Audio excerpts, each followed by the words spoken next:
감사합니다. 그리고 세계 지식 포럼 측에도 감사의 말씀 드립니다. 우리의 생각을 자극하는 훌륭한 세션이 되리라 기대합니다. 오늘은 특별한 자리를 마련했습니다. 마이클 샌들 미국 하버드 대학교 교수님, 그리고 송영길 더불어민주당 대표님, 이준석 국민의힘 대표님을 함께 모셨습니다. 저는 손지혜이고요. 이화여자대학교의 초빙 교수로 일을 하고 있고 과거 CNN 특파원이기도 했습니다. 아시겠지만 올해 포럼의 주제는 테라 인코그니타입니다.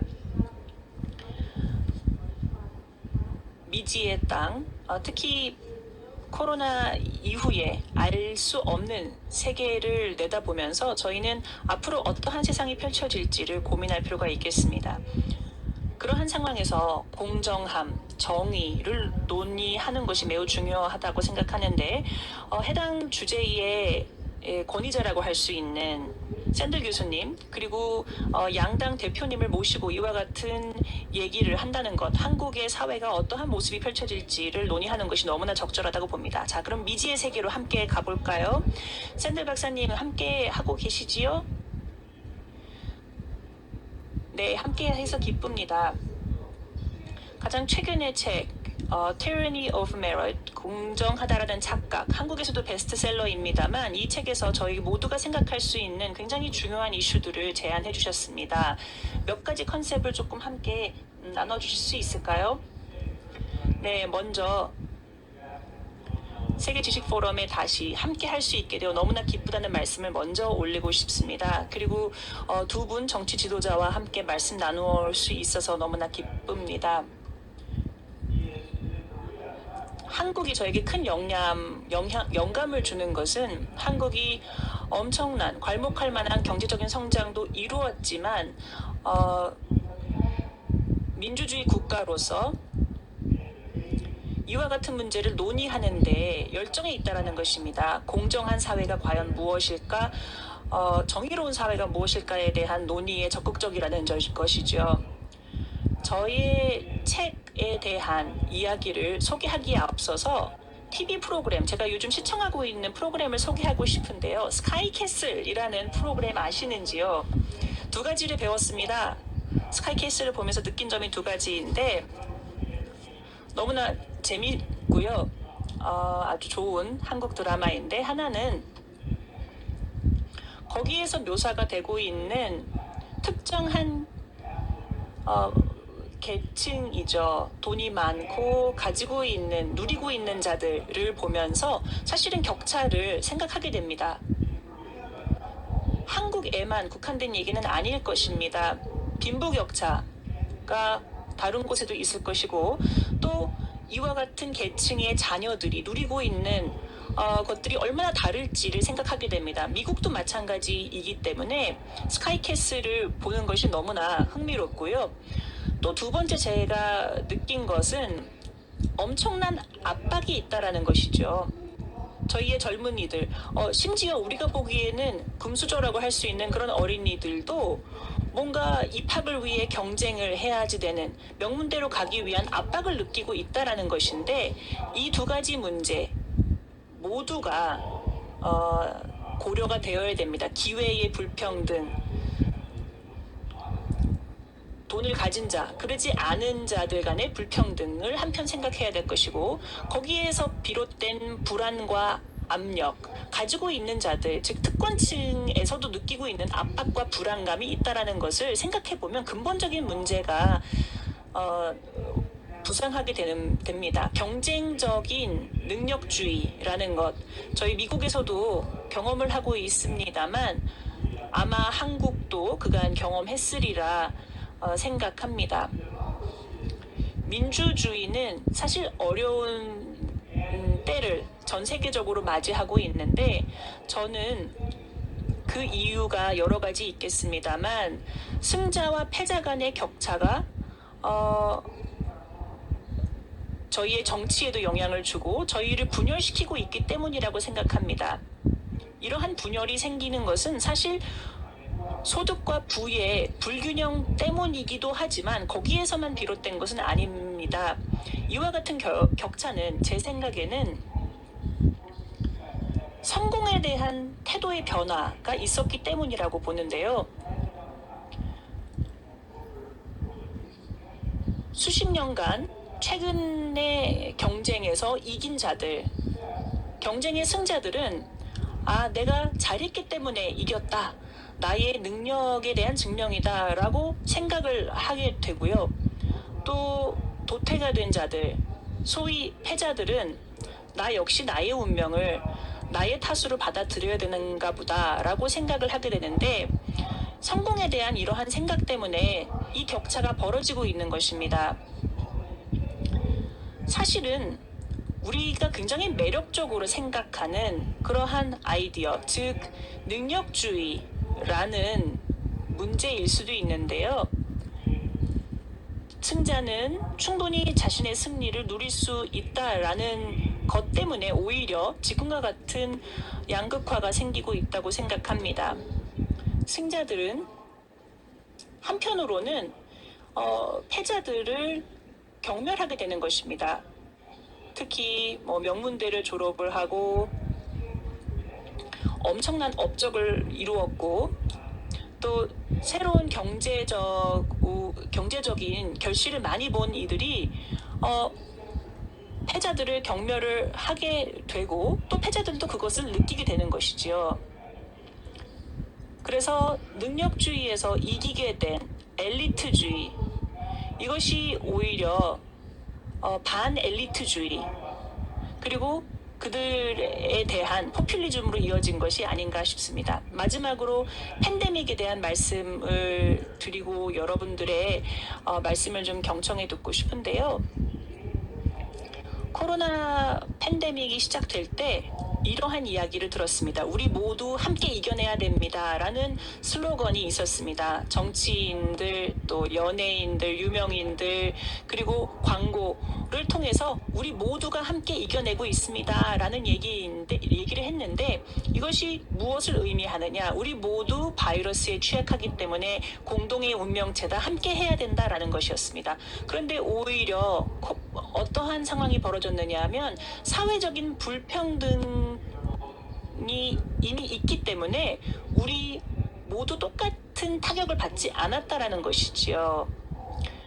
재택근무를 할 수 있는 여유가 있는 사람들이 있는가 하면 이 와중에 실직을 한 분들도 계셨고, 아니면 재택이 가능하지 않아서 위험을 감수하고 어쩔 수 없이 생계를 이어나간 분들도 있다는 것이지요. 그럼에도 불구하고 장대원 회장님 말씀하셨던 것처럼 기회의 씨앗도 역시 있는데요. 바로 이것입니다. 저희 중에 재택근무를 할 수 있는 여유가 있는 사람들은 어쩔 수 없이 우리가 그간 간과해왔던 저러한 분들, 근로자들에게 우리가 엄청나게 의지하고 있구나, 의존하고 있구나라는 것을 느꼈던 것이지요. 의료 봉사자들뿐만 아니라 식료품점에서 일하는 분들, 또 노동을 하시는 분들, 어찌 보면 가장 많은 임금을 받고 가장 많은 빛을 보는 분들은 아니지만 팬데믹의 와중에 이분들을 영어로는 이센셜 워커, 필수 노동자라는 명칭이 붙을 정도로 이분들의 중요한 역할이 부각되었다라는 것이지요. 그래서 이것은 어떻게 보면 더 폭넓은 사회적 대화가 가능해졌다고 봅니다. 이분들이 하는 일의 가치를 우리가 조금 더 인정해 줄 수 있을까? 이들의 기여를 높여줄 수 있는 방법은 없을까에 대한 사회적 논의가 필요하다고 보고요. 손지혜 교수님께서 말씀하셨던 것처럼 저희 책에서 이와 같은 얘기들을 다루고 있는데, 이에 대해서 두 대표님께서는 어떻게 생각하시는지 말씀을 듣고 싶습니다. 저희가 특히나 코로나를 통해서 배운 점들에 대한 여러분들의 생각 궁금합니다. 감사합니다, 교수님. 교수님께서 스카이캐슬을 재밌게 보셨다니 기쁩니다. 저는 처음부터 끝까지 봤기 때문에 스포일러를 하지는 않겠습니다. 어쨌든 스카이캐슬이라는 드라마가 불평등의 문제를 잘 보여주고 있고 한국에서 아주 근본적인 문제라는 것을 보여주고 있습니다. 말씀하신 것처럼 팬데믹 중에 한 국가 내에서 이견도 있었고 또 전 세계적으로 봤을 때에도 불평등이 있다라는 이야기가 많이 나오고 있습니다. 코로나에 대처할 수 있는 능력이 있는 국가들과 그렇지 않은 국가들의 격차가 두드러지게 나타났죠. 여기까지 교수님의 말씀을 듣고 각 대표님의 말씀을 듣도록 하겠습니다. 각 당에서 지금 교수님께서 말씀해 주신 공정한 사회에 대해서 어떠한 비전을 갖고 있는지 설명 부탁드립니다. 송영길 대표님부터 발언 부탁드립니다. 우리 샌들 교수님 이거 이 트랜스레이터를 써야 될 것 같은데. We are promised to use in Korean. 한국어로 진행을 하기로 약속을 했습니다. 그렇기 때문에 동시 통역을 활용해 주시기 바랍니다. 네, 한국 분들께서 더 많이 듣고 계시기 때문에 한국어로 진행하도록 하겠습니다. 이 교수님 말씀처럼 판다믹을 통해서 빈부의 격차가 훨씬 드러나게 되었습니다. 이 판다믹에 대해서 대응할 수 있는 여유를 가진 부유한 계층들은 재택근무를 하면서 여러 가지 방역 체계를 할 수가 있지만 하루하루 벌어서 먹는 우리 서민들은 이 판다믹의 위험을 무릅쓰고 지하철을 타고 식료품 가게를 가서 일상품을 구입해야 되는 그러한 현실이 명확히 드러났습니다. 우리가 필수 노동자라 그래서 이분들이 사회 공동체 유지를 위해 얼마나 큰 헌신을 하고 있는지를 다시 한번 확인하게 되었습니다. 기후변화 문제도 마찬가지입니다. 기후변화가 오지만 기후변화에 대응하는 모든 나라가 동일하게 영향을 미치는 것은 아닙니다. 선진국들은 훨씬 잘 대응할 수가 있고 북한 같은 사회나 아프리카 많은 이런 관계 시설이 안 돼 있고 이런 스마트 농법이 안 되는 나라들은 완전한 그런 가뭄이나 홍수에 노출되어서 이 식량 부족으로 식량 위기가 발생하게 되어 있습니다.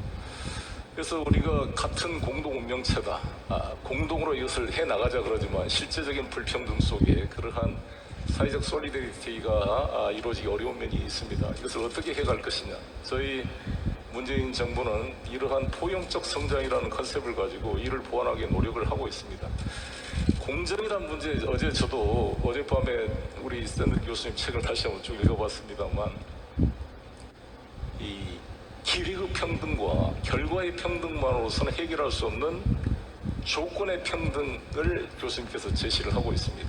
저도 동의하는데 능력 자체가 태어날 때부터 한계가 있는 사람들 그리고 유능한 부모님 밑에 태어난 사람과 가난한 집에 태어난 사람들은 출발선에서부터 평등하지가 않기 때문에 기회를 줬다 해도 그 기회가 잘 실질적인 평등으로 연결되지가 않습니다. 그래서 이 공정의 가치를 실질화시키기 위해서 여러 가지 그분의 생리적 능력에 맞는 조건을 다양화시켜내고 그리고 소위 말하는 능력주의, 메리토크라시라는 것의 문제를 보완하기 위해서는 여러 가지 스탠다드, 이 평가의 기준을 다양화시켜서 획일적 기준으로 능력을 서열화시켜서 줄 세우는 사회가 아니라 우리나라 헌법 전문에 나오듯이 타고난 자신의 역량을 개발해서 사회에 기여할 수 있도록 만들어줘야 되고요.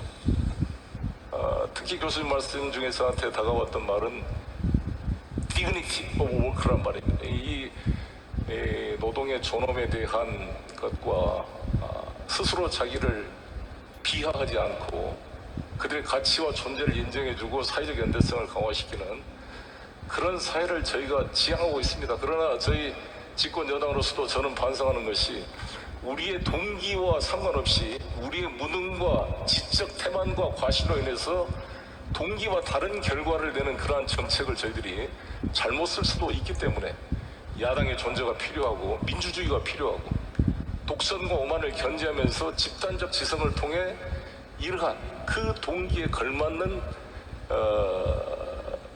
결과를 도출할 수 있도록 우리 사회가 같이 컨센서스를 만들어야 된다 이렇게 생각합니다.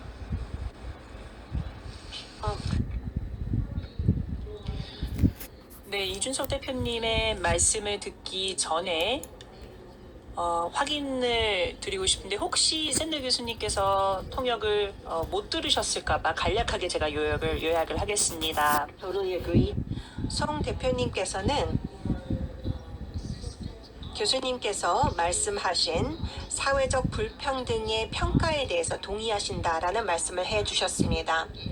모두가 같은 기회가 있지는 않다라는 점에 공감하신다라는 말씀을 해주셨고요. 또 한국의 현 정부는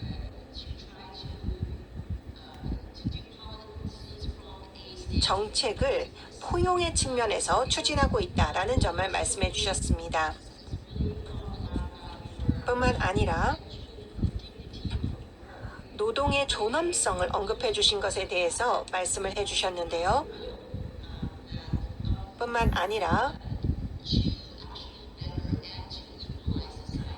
사회의 평등을 위한 의지는 있지만 때로는 그 의지가 결과로 실현되지 못하는 때도 있다라는 말씀을 해주시면서 그렇기 때문에 야당이 필요하다라는 말씀을 해주셨습니다. 그러면 이제는 이준석 대표님을 모시도록 하겠습니다. 예, 샌들 교수님 참 창문만 봐도 저는 대학교 시절이 생각나네요. 예, 그때 교수님도 더 젊었고 저도 더 젊었던 것 같습니다.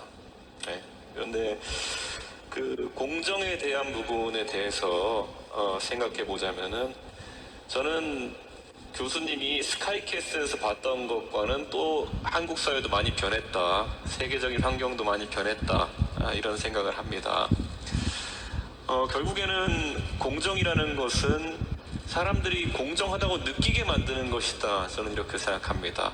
왜냐하면 절대적인 공정이라는 것은 있을 수 없다고 그렇게 생각하기 때문입니다. 그런데 최근에 한국 사회로 제가 국한해서 보자면은 많은 사람들이, 특히 젊은 사람들이 느끼고 있는 절망이라고 하는 것은 내 노력에 따라 가지고 나의 내일이 오늘보다 낫다고 확신할 수 없기 때문이거든요.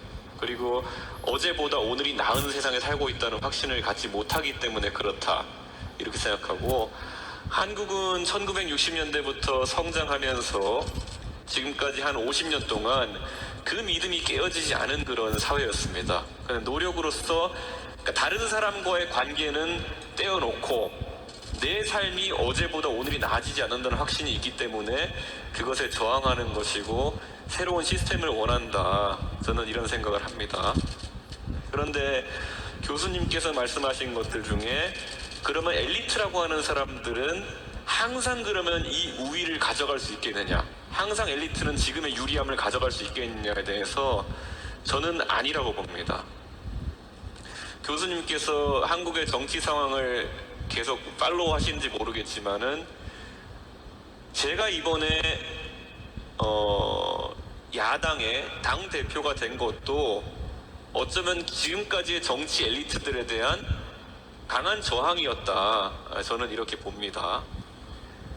미국도 그렇고 선거가 어디나 비슷하겠지만은 돈과 조직과 이런 것들을 바탕으로 해서 선거를 치던 문화였다면은 저는 당선되지 못했을 겁니다. 그런데 코로나 팬데믹 이후에 결국엔 젊은 사람이 유튜브 같은 플랫폼을 통해 가지고 경쟁하고 그 기반에서 자기의 정책 메시지를 전달할 수 있었기 때문에 지금 저는 당선이 가능했다, 이렇게 보고 있습니다. 저는 그리고 이 엘리트들은 그래서 계속 변하기 위해서 노력해야 된다, 이렇게 보고요. 안주하는 사람은 결국 더 크게 도태될 것이다, 이런 생각을 합니다. 이미 경쟁의 과목과 평가의 기준이 많이 바뀌었다, 이렇게 봅니다. 예를 들어 한국에서도 TV에 나와서 얼굴을 보이는 사람들이 많이 바뀌었습니다. 제가 살고 있는 동네에 TV에 나왔던 유명한 사람들이 있는데요. 한 10년쯤 전에, 15년쯤 전에는 옥동자라는 코미디언이 그 한국의 유명한 방송사에 오디션을 뚫고 경쟁을 통해 가지고 TV쇼에 많이 나왔습니다.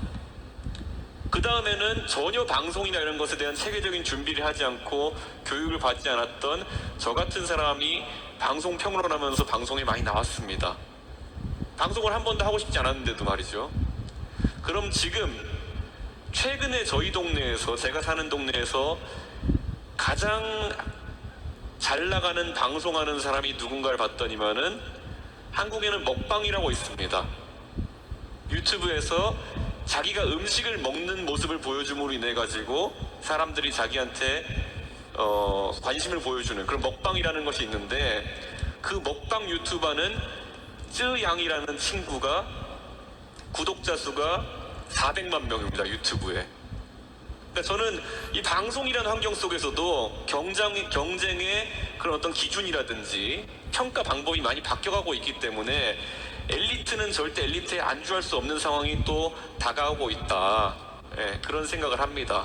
그래서 저는 교수님의 생각이라는 것은 어쩌면 그 영구 세습, 북한에서 그러는 것처럼 한번 권력을 잡으면은 절대 엘리트가 권력을 내려놓지 않는 상황을 생각하고 그것의 부당함을 생각하시는 것 같은데, 오히려 이런 사회에서는 굉장히 그렇게 쉽게 권력의 교체, 정치적 권력도, 그리고 방송 권력도, 어쩌면 비즈니스 영역에서의 권력도 더 빠르게 바뀐다, 이런 생각을 하고, 이게 오히려 과거보다는 훨씬 경쟁하기 좋은 환경이다, 저는 이렇게 생각합니다.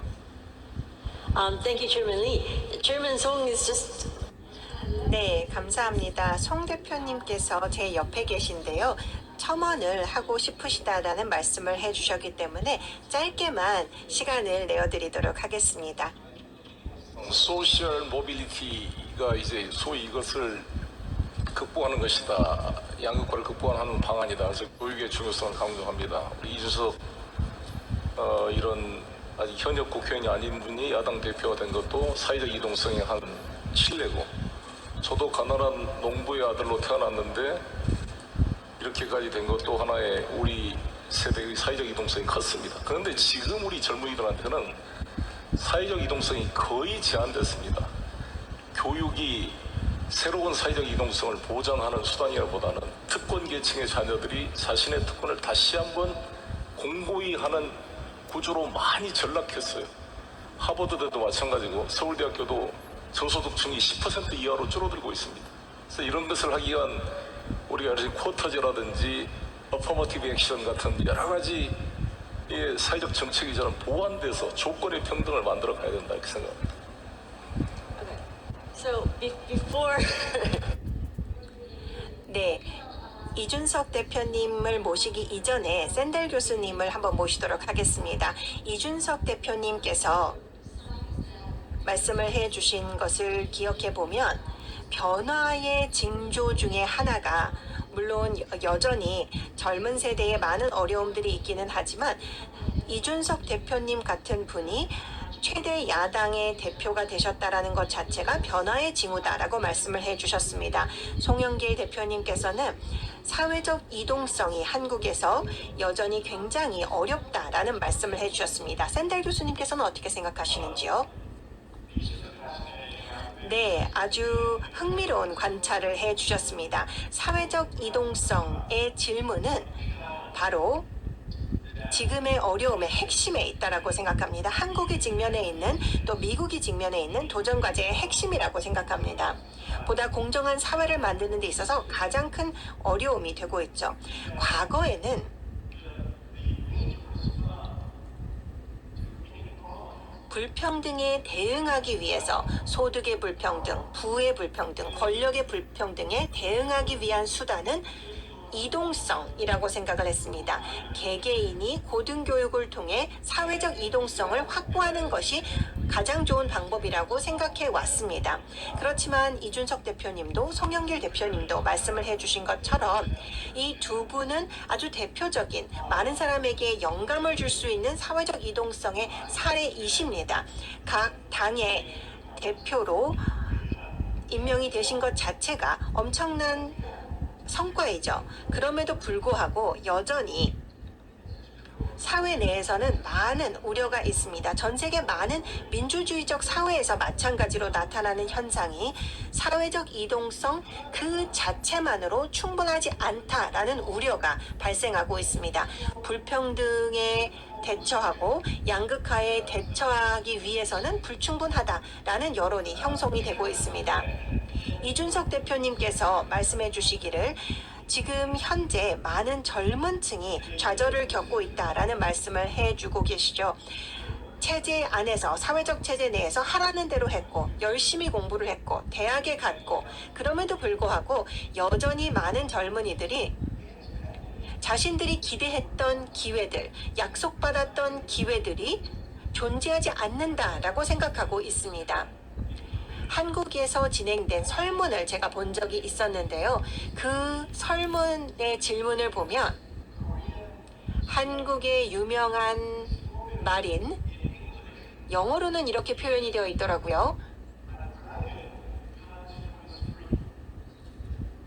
개천에서 용난다 라는 표현이었던 것 같은데, 이 개천에서 용난다 라는 표현에 동의를 하는지, 과연 한국에서 살고 계신 분들이 개천용이 가능하다고 생각하시는지 가능하지 않는다라고 생각하시는지에 대한 설문이 진행됐다는 것을 볼 수가 있었습니다. 대다수가 더 이상 가능하지 않다, 개천용은 더 이상 없다라고 대답한 것을 볼 수가 있었습니다. 이준석 대표님께서 말씀해 주신 것과 동일하죠. 젊은 층이 그만큼 좌절하고 있는 것을 볼 수가 있습니다. 한국 분들께 인생의 성공이 개인이 할 수 없는 것들에 달려 있다고 생각하시는지에 대한 설문조사가 진행된 결과도 제가 봤는데요. 대다수의 한국인들이 그렇다, 개인이 할 수 없는 것, 개인이 좌지우지할 수 없는 것에 성공이 달려 있는 경우가 많다라고 대답을 했습니다. 상당수의 한국인들이 이에 동의를 했고, 다른 나라보다 더 높은 퍼센테이지의 한국 사람들이 동의를 한 것을 볼 수가 있습니다. 미국 같은 경우에는 많은 사람들이 그렇지 않다라고 대답했다라는 것을 볼 수가 있습니다. 한국은 근면성실, 개인의 노력을 굉장히 중요하게 생각했던 사회였는데, 사회적 이동성이 더 이상 존재하지 않다, 개천용은 더 이상 가능하지 않다라고 생각하는 것을 보면, 정치적 지도자 분들께서는 이에 대해서 어떻게 생각하시는지 굉장히 궁금합니다. 송영길 대표님께서 말씀해 주신 것에 대해서도 제가 또 한 말씀 드리고 싶습니다. 아주 오랫동안 교육이라는 것이 사회적 이동성의 수단으로 간주되어 왔었죠. 사회는 불평등하더라도 교육, 특히나 고등교육이야말로 사회적 이동이 가능하게 해주는 수단이다. 그래서 저소득층의 자녀 또한 교육을 통해 성공할 수 있다라고 믿어왔습니다. 그렇지만 미국은 분명히 그렇다라고 말씀을 드릴 수가 있겠는데요. 사회적 이동성은 아주 어렵습니다. 저소득 가정의 자녀들은 성인이 되어도 저소득으로 남은 경우가 많고 10% 정도만 성공하는 것을 볼 수가 있고, 사실 3분의 1 정도만 중간 정도의 소득을 얻는다라는 통계도 있습니다. 그렇다면 이를 감안해 봤을 때 사회적 이동성이 지금 현재의 불평등을 위한 충분한 대안인가를 생각해 봤을 때, 송 대표님께서 말씀을 해주신 것처럼 하버드 대학교, 제가 가르치고 있는 하버드 대학교나 서울대학교에 입학하는 학생들을 보면 부유한 계층의 가정 출신인 경우 스카이캐슬에 나오는 학생들이 주로 입학한다는 것을 볼 수가 있습니다. 미국의 아이비리그 대학만 보더라도 상위 1%의 소득을 자랑하는 가정 출신의 학생들이 전체 하위 50%를 합친 것보다 학생 수가 더 많습니다. 그렇기 때문에 고등교육만으로 사회적 이동성을 확보하거나 혹은 사회적 이동성만으로 불평등에 대처할 수 있지는 않다라고 저는 생각합니다. 그렇기 때문에 제가 저서를 통해서 우리는 이제 능력주의의 사회, 능력을 통해 가장 위로 가기 위해서 경쟁하는 것에서 이제는 노동의 존엄성에 집중해야 한다라는 말씀을 드렸습니다. 즉, 소수의 사람들이 성공의 사다리를 탈 수 있도록 돕는 것보다는 사다리에 있는 하나하나의 간격이 점점 벌어지고 있다라는 점에 우리가 생각을 해보고 일의 존엄성, 노동의 존엄성에 집중하면서 삶을 개선하고 또 더 많은 사람들이 존중을 받으며 일할 수 있도록 해주는 것이 중요하지 않을까 생각을 합니다. 공동의 선을 위해서 노력하는 모든 사람들, 즉 엘리트이던 아니던 공동의 선을 위해 노력하는 모든 사람들이 후자를 이제 논의해야 할 때라고 생각합니다. 노동의 존엄성이 무엇인지는 논의할 수 있는 여지가 있습니다. 그렇지만 우리는 개개인이 자신의 고등교육을 통해 사회적 이동성을 확보하는 솔루션에서 이제는 대다수의 사람들에게 노동의 존엄성을 확보해주는 것으로 이동을 해야 합니다. 굉장히 중요한 점들을 많이 말씀을 해주셨습니다. 네, 그러면 이제 이준석 대표님의 답변을 들어보도록 하겠습니다. 지금 교수님께서 여러 가지 말씀을 해주셨지요. 개천에서 용난다라는 그 표현에 대한 한국인들의 생각도 말씀을 해주셨어요. 더 이상 존재하지 않는다라는 말씀을 주셨는데 대표님 어떻게 생각하십니까? 님께서 말씀하신 이 용 얘기는 말 그대로 그거야말로 엘리트 중에 엘리트들에게 적용되는 이야기다. 용 얘기라고 하면은 진짜 어릴 때 밥도 못 먹다가 대통령 된 사람, 이런 분들이 개천에서 용 얘기를 보통 합니다. 많은 사람들은 교수님 얘기처럼 보편적인 교육에 따른 사다리를 올라가는 과정에 대한 확신이 있었으면 하는 바람이 있는 겁니다. 그렇기 때문에 오히려 너무 그걸 극단화할 필요는 없다 이렇게 생각하고요.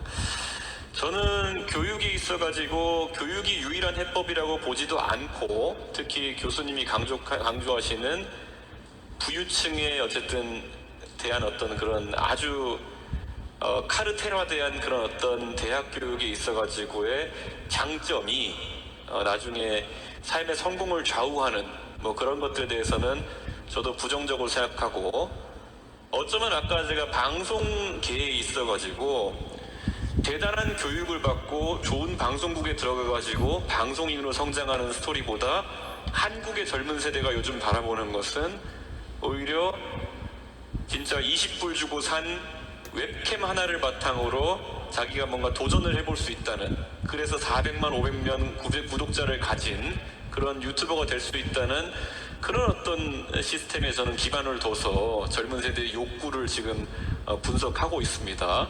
그리고 이게 가능한 것이 지금의 대한민국이라는 것이 조금의 인식이 다른 지점이겠죠.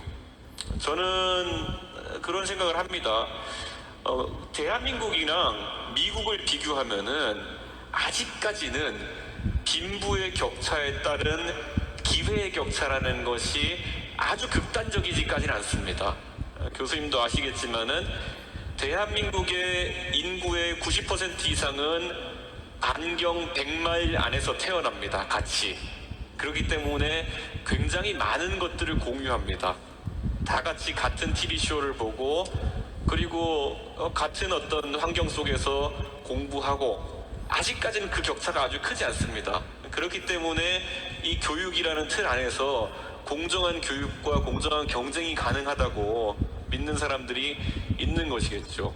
그래서 저는 이제 교육이 아닌 다른 지점, 아까 전에 대화에서 이 코로나 팬데믹을 통해 가지고 딜리버리 워커라든지, 아까 그러니까 배달하시는 분들이라든지 아니면 다른 직종에 있는 분들에 대한 언급도 교수님이 하셨는데, 한국 사회에서는 아직까지 그런 언급이 상당히 조심스럽습니다. 그러니까 배달 노동자에 대한 어떤 그런 동등한 어떤 뭐라 될까요? 사회적인 존엄성이나 이런 것에 대한 이야기를 하기 전에 그 많은 분들은, 그 업에 종사하시는 많은 분들은 기존에 본인들이 종사하던 직업에서 아니면 본인들이 희망하던 직업에서 기회를 찾지 못해가지고 그런 것에 종사하시는 분들도 있습니다.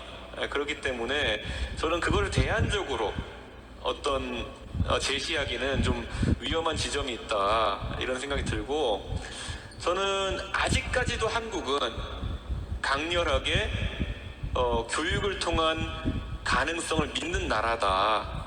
저는 이렇게 생각합니다. 제가 극단적으로 표현하면요, 제가 경험했던 미국에서는 중학교를 마친 뒤에 가족들 간의 어쨌든 대화나 합의를 통해 가지고 그 뒤에 교육을 중단하고 다른 직업을 찾겠다고 하는 것이 가능할 수도 있겠습니다. 예를 들어서 지역의 맥도날드나 이런 데서 일을 하고 그러면서 그런 어떤 삶을 가져간다는 것을 가족들이 동의해 줄 수도 있겠지만은, 대한민국에서는 예를 들어 고등학교를 마치기 전에 사람이 교육을 중단하고 내가 아까 말했던 배달 노동자나 아니면은 맥도날드에서 일하겠다는 이야기를 했을 때 그것에 동의할 만한 가정이 아직까지 많지 않은 것도 현실입니다. 그래서 아마 교수님이 생각하는 것보다는 한국은 좀 더 경직된 상태로 그런 교육에 대한 믿음을 가지고 개천 용까지는 아니지만은 적어도 사다리로 올라갈 수 있는 사회를 만들어주는 정치인들에게 아마 조금 더 각광을 보낼 것이다, 이런 생각을 합니다. Thank you, Chairman Lee. I've been told that actually Chairman Lee 네, 감사합니다. 이준석 대표님께서 아마 같은 대학 출신이시기 때문에 영어로 말씀을 하시는 것에 대해서 부탁을 처음에 받으셨던 것으로 알고 있습니다. 그렇기 때문에 두 분께서 편하신 언어로 말씀을 해 주셨으면 좋겠습니다. 샌달 교수님과 논의하는 것을 생각했을 때 영어도 좋고요.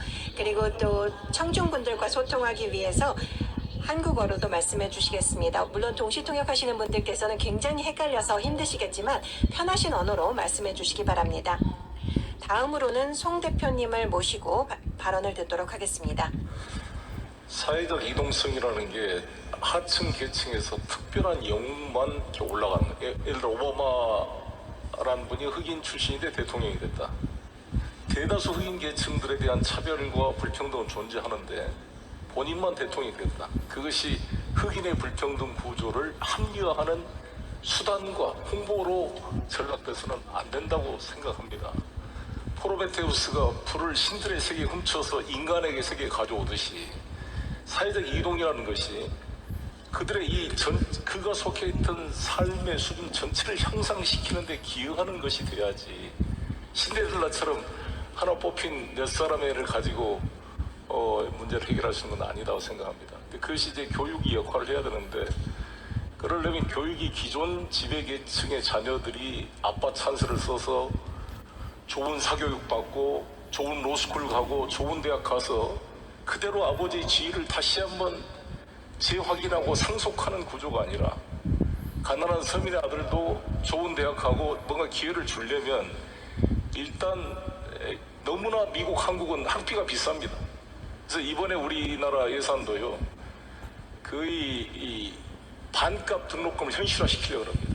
거의 약 50%의 학생들의 스칼라십을 주는 구조로 지금 예산을 만들었고요. 청년들에 대해서도 가장 청년들의 문제인 주거 문제를 해결하기 위해서 이번에 한 32조 5천억을 저희 투입하는데요. 그러한 전반적인 삶의 수준을 향상시키는 데 기여할 수 있도록 노력하는 것이고요. 뭐 시간이 없어서 기본소득 논란도 있습니다만, 교수님께서 기본소득이 노동을 배제시키고 그냥 노는 사람들에게 주는 기본소득으로 돼서는 안 된다, 이런 지적에 저도 동의를 하는데, 우리 인류가 해결해야 될 과제가 앞으로 계속 이 성장이 AI라든지 이 4차 산업에서는 고용 없는 성장, 고용을 줄이는 성장, 아예 사람의 노동을 대체하는 이런 성장이 일반화됐을 경우에 과연 노동의 가치, 인간의 존엄의 실현, 단순한 돈을 벌기 위한 수단이 아니라 노동을 통해 내가 이 사회 공동체 유지에 기여하고 있다는 어떤 자부심과 이런 것들을 어떻게 부여할 수 있을 것인가, 어떠한 형태의 직업들이 만들어질 것인가, 우리가 고민해야 될 과제로 봅니다. 저는 근데 나는 그런 영역은 충분히 찾아낼 수 있다. 기계가 대체할 수 없는 인간의 영역을 계속 예술이나 감성 분야에, 문화 분야에 만들어내야 되는 거 아니겠습니까? 그런 분야에 있어서 저는 저의 기본 생각은 사회적 이동성으로 이 계층 간의 문제가 해결되는 게 아니라 전반적인 계층의 삶의 질을 향상시키고 갭을 줄여나가는 역할을 해내야 된다 이렇게 생각합니다. 하나 더 제가 해줄게요. So, Professor Sandel, if I was 네, 저도 한 가지 더 첨언하겠습니다. 2004년에 기억을 떠올려 보면 제가 그때 대학생이었고 보스턴에서 민주당 전당대회가 개최되었는데 그때 당시 오바마 상원 의원이 역사적인 연설을 했는데 그때 이런 표현이 있었습니다. 오바마 상원 의원이 책을 쥐고 있는 흑인 청년 하나가 백인 노릇한다라는 이와 같은 믿음을 깨버리겠다라는 이야기를 했었습니다. 그때 당시에 많은 미국 국민들이 박수를 칠 거라고 생각을 했는데요. 미국에서의 상황이 바뀌었는지가 궁금합니다. 즉 다시 말씀드리자면 아이들에게 교육적 기회를 제공하고자 하는 그러한 열망이나 마음들이 바뀌었는지. 왜냐하면 2004년에 보니까 제가 경험했던 것은 오바마에게 표를 던졌던 것은 오바마가 대통령이 되면 더 많은 기회가 올 것이다라는 그런 희망과 열망이 있었기 때문에 당선됐다고 생각했는데 거기에 대한 입장이 궁금합니다. 예, 샌델 교수님 답변을 하시기 전에 저희가 지금 일단은 시간이 많지 않다는 점을 좀 상기하고자 하고요. 지금 마지막 말씀이 될 것 같은데 질문에 대한 답변을 주시면서 리더십에 대한 얘기가 있었는데 리더들이 어떻게 해야 이와 같은 공정한 사회를 이룰 수 있을지에 대한 말씀도 해주시면 감사하겠습니다. 그리고 나서 또 마지막으로 저희 두 대표님도 마무리하실 수 있는 기회 드리겠습니다. 예, 감사합니다. 굉장히 풍부한 대화가 진행됐고 저도 상당히 많이 배웠습니다. 먼저 이준석 대표님께서 교육에 대한 말씀해 주신 것에 대한 의견을 드리고 싶습니다. 기회가 여전히 교육의 기회가 여전히 미국에 있다고 보시는지, 교육에 대한 가치가 그때 당시 대학생일 때 있었던 것 같은데 여전하냐라는 질문을 주셨는데 예, 물론입니다. 강조드리고 싶은 것은 교육을 중시할 수 있는 방법은 두 가지입니다. 특히 고등교육의 경우에 그런데요. 하나는 고등교육을 하나의 도구로 보는 것입니다. 하나의 수단으로 바라보는 것인데 고등교육을 받으면, 즉 대학을 가면 성공의 사다리를 올라갈 수 있다. 그렇게 하기 위해서 필요한 수단이다. 이렇게 바라보는 것이고요. 그것도 일견사실입니다. 미국과 한국 모두에서 어떻게 보면 성공의 관문이 바로 대학 교육이었다고 볼 수 있겠습니다.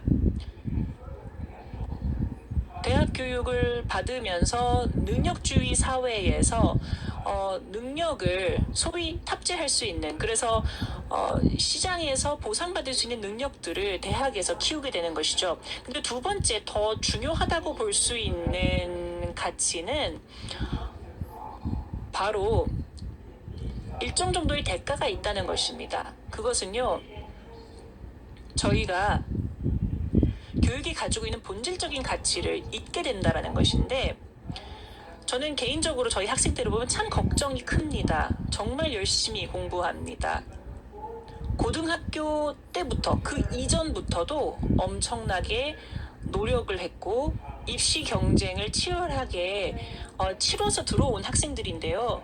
이 학생들도 부모들로부터 엄청난 압박과 부담을 느끼면서 공부도 하고 과외를 받으면서 시험 준비를 하고 과외 활동을 하고 했다는 것입니다. 그런데 한국의 학생들, 한국의 젊은 친구들도 사실은 비슷하게 엄청난 압박을 받고 있다는 것인데, 이 모든 것은 대가가 따르게 됩니다. 정서적 또 정신적인 건강 문제도 있겠지만요. 나아가서는 배움에 대한 본질적인 그 열망, 그 기쁨을 잃게 된다라는 것입니다. 저는 그게 걱정인데요. 젊은 친구들이 어린 나이부터 뭔가 이루어야 된다, 성공해야 된다라는 그런 압박을 받다가 대학을 가게 되면 거기에서도 사실은 경쟁을 하고 기대치에 부응해야 되고 교수님들, 선생님들의 그리고 부모님들의 기대에 부응해야 된다라는 그런 생각 때문에 조금 성찰을 할 수 있는 그런 여유를 전혀 갖지를 못한다라는 것이죠. 사실은 대학 교육이 가지고 있는 그런 교양 교육이 그런 것 아니겠습니까? 인생에서 중요한 것이 무엇인가? 앞으로 내가 추구해야 되는 방향은 무엇인가? 어떠한 가치를 내가 추구해야 되나를 돌이켜보고 이제 생각해야 되는데 그게 대학에서 이루어지지 않고 있습니다. 어떻게 보면 능력주의 사회에 맞는 인재를 배출하기 위한 속아내기의 과정만 남게 되는 것입니다. 그 때문에 저희가 교육의 중요한 가치를 완전히 잃게 되는 것입니다. 이렇게 나 스스로를 탐구하고 돌아볼 수 있는 역할을 전혀 하지 못하고 있는 점이 안타깝습니다. 또 송영길 대표님의 말씀에 대한 의견을 드리고 싶습니다. 굉장히 중요한 부분을 언급해 주셨어요. 바로 노동의 존엄성에 대한 것입니다. 사실은 일을 통해서 내가 생계를 유지한다는 것이 중요합니다. 그것이 핵심이지만 더 나아가서는 내가 공공의 선에 기여를 할 수 있어야 합니다. 그리고 사회적 인정을 받고 남들의 존중을 나의 일을 통해서 받는 것 역시 중요합니다. 그런데 이것 역시 저희가 잊게 됩니다. 저희가 일을 통해서 성공의 결실을 누린다. 이것만 생각을 하는데 물론 이것도 중요합니다만 사실 정의를 이루는데도 중요한 측면이 있다라는 것이지요. 사회가 노동을, 나의 일을 어떻게 인정을 하고 또 거기에 대한 보상을 하고 존중을 하느냐. 이것이 중요하죠. 여기에 대한 단적인 사례를 들겠습니다. 마틴 루터 킹 박사가 암살되기 직전의 상황인데요. 테네시주 멤피스에 가서 그때 청소 노동자들을 방문을 했었습니다. 그들에게 이러한 이야기를 했습니다. 우리 사회는 우리의 청소를 집어서 처리해주는 분들, 이분들이 마지막에 가서는, 종국에 가서는 의사와 동일한 가치를 지닌다라는 것을 우리 사회가 인정해야 된다. 이분들이 역할을 제대로 하지 않으면 질병이 창궐할 테니까 모든 노동은 존엄이 있다라는 말로 연설을 마무리를 했는데요. 거기서 마틴 루터 킹이 말하고자 했던 것은 노동의 존엄성은 한편 우리가 일하면서 벌어들이는 수입에도 있지만 사실 노동의 존엄성이 어떠한 부분이 또 있느냐 하면 내가 이 일을 통해서 뭔가 기여를 하고 있구나. 나보다는 더 큰 공공의 선에 기여를 하고 있구나. 그리고 노동의 존엄성은 사회가 그것을 인정을 해주고 그것에 그 인정을 표시해주는 것. 그것이 상당히 중요하다라는 것입니다. 내가 하이텍에서 일을 하든 유튜브 영상을 만들어내든 청소부로 일을 하든 선생님으로 일을 하든 또 병자를 돌보든 어떠한 역할을 하든 이 모든 것이 인정이 되어야 된다는 것입니다. 그래서 노동의 존엄성은 보다 민주적으로 어떻게 하면 우리가 사람들이 하는 일, 모든 사람들이 공공선에 기여한다는 점을 인정하고 그것을 어떻게 인정하고 존중할 것인가의 문제입니다. 그분들이 일부의 사람들이 성공의 사다리를 기어 올라갈 수 있도록 어떻게 지원할 것인가의 문제를 넘어선 것이지요. 이 사회를 하나의 경쟁으로 바라보고 승자와 패자로 가르고 있는 이 구조 자체에 문제가 있고 그보다는 어떻게 우리가 더 민주적인 사회, 모두가 존중받는 민주사회를 만들 수 있을까? 그들의 기여로 존중을 받을 수 있을까를 고민해야 된다고 봅니다. 대단히 감사합니다. 대부분의 세션이 그렇듯 시간이 이제 전혀 없는 상태가 되었고 오히려 5분 정도 지연이 된 상태입니다. 그렇기 때문에 샌덜 교수님의 발언을 끝으로 마무리를 해야 할 것 같습니다.